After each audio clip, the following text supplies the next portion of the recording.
بسم اللہ الرحمن الرحیم۔ الصلاۃ والسلام علیک یا سیدی یا رسول اللہ، الصلاۃ والسلام علیک یا حبیب اللہ۔ تمام عاشقان مصطفیٰ صلی اللہ علیہ وآلہ وسلم کو السلام علیکم۔ تمام عاشقان مصطفیٰ صلی اللہ علیہ وآلہ وسلم کو عید میلاد النبی صلی اللہ علیہ وآلہ وسلم مبارک ہو۔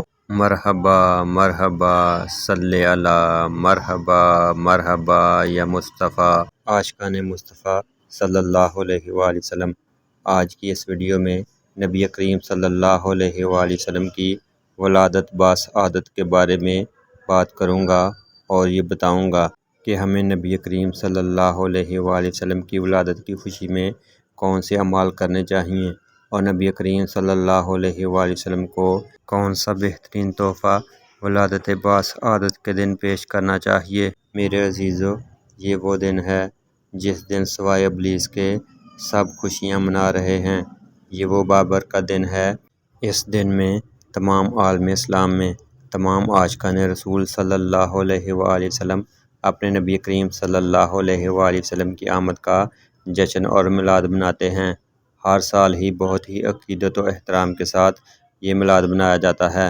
آمد مصطفیٰ صلی اللہ علیہ وآلہ وسلم کے بارے میں اللہ تعالیٰ کا قرآن مجید میں ارشاد ہے، بے شک اللہ تعالیٰ نے ایمان والوں پر بڑا احسان فرمایا جب ان میں ایک رسول مبعوث فرمایا جو انہی میں سے ہے، وہ ان کے سامنے اللہ کی آیتیں تلاوت فرماتا ہے۔ اس آیت سے معلوم ہوا کہ اللہ تعالیٰ نے نبی کریم صلی اللہ علیہ وآلہ وسلم کو بھیج کر امت محمدیہ صلی اللہ علیہ وآلہ وسلم پر بہت بڑا احسان کیا ہے۔ میرے عزیزو، ہمیں اس احسان کے بدلے اللہ تعالیٰ کے حکم اور نبی کریم صلی اللہ علیہ وآلہ وسلم کی محبت میں کثرت سے زیادہ محبت سے درود پاک پڑھنا چاہیے۔ میرے عزیزو، یہ وہ دن ہے جس دن ہر کسی نے عیدیں منائیں سوائے شیطان کے۔ عرش فرش تک ہر عاشقان رسول صلی اللہ علیہ وآلہ وسلم جشن ولادت نبی صلی اللہ علیہ وآلہ وسلم مناتے ہوئے نظر آتا ہے۔ گلی محلوں عمارتوں کو چراغاں کیا جاتا ہے۔ میرے عزیزو، ہمیں 12 ربیع الاول کے دن کون سا تحفہ نبی کریم صلی اللہ علیہ وآلہ وسلم کی بارگاہ میں دینا چاہیے؟ تحفہ تو وہ دینا چاہیے جو اگلے بندے کو پسند ہو۔ تو میرے عزیزو، ہمیں چاہیے کہ بارگاہ رسالت صلی اللہ علیہ وآلہ وسلم میں درود و سلام کے تحفے بھیجیں اور نبی کریم صلی اللہ علیہ وآلہ وسلم کی بارگاہ میں عقیدت و محبت کے ساتھ درود و سلام کے نذرانے پیش کرنے چاہئیں، کیونکہ اللہ تعالیٰ اور نبی کریم صلی اللہ علیہ وآلہ وسلم کو درود و سلام پڑھنا بہت زیادہ پسند ہے۔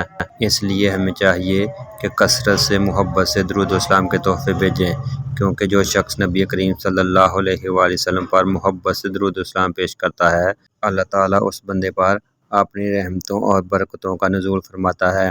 تو میرے عزیزو، 12 ربیع الاول کے دن کو آنے تک ابھی 12 دن ہیں، تو ہمیں چاہیے اپنے بہن بھائیوں، والدین، رشتہ داروں، دوستوں، عزیزوں کے ساتھ مل کر کثرت سے محبت سے درود پاک پڑھتے جائیں اور 12 ربیع الاول کے دن نبی کریم صلی اللہ علیہ وآلہ وسلم کی بارگاہ میں تحفتاً پیش کریں۔ اللہ تعالیٰ آپ کو اور مجھے عید میلاد النبی صلی اللہ علیہ وآلہ وسلم کی خوشیاں منانے کی توفیق عطا فرمائے اور کثرت سے درود پاک پڑھ کر آپ صلی اللہ علیہ وآلہ وسلم کی بارگاہ میں پیش کرنے کی توفیق عطا فرمائے اور شیطان ابلیس مردود سے بچائے۔ آمین ثم آمین۔